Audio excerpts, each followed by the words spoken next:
taip švilpė, kad ji turėjo vėl užsimerkti. Mortena susigūžė. Tik jo galva kyšojo pro dėžės kraštą.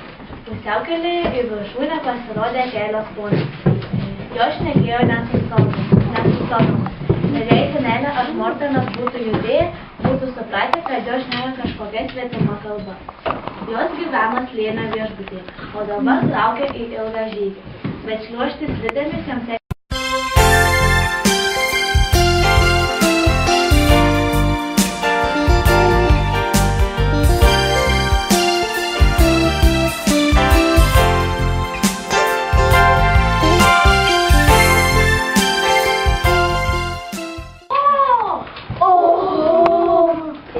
slėptis viena už kitos, tai tas galėtų ką paveikti.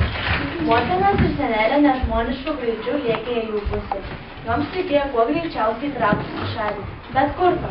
Iš baimės susipainiojo kojos, galų gale jos išvirto ir ėmė kapanotis visomis keturiomis, bejėgiškai vilkdamos slides. Kai nelaimės trūko tik mažą trupinėlį. Keistos atrogės švilpamos praėjo pro šalį. Užkliudė ir nulaužė vieną.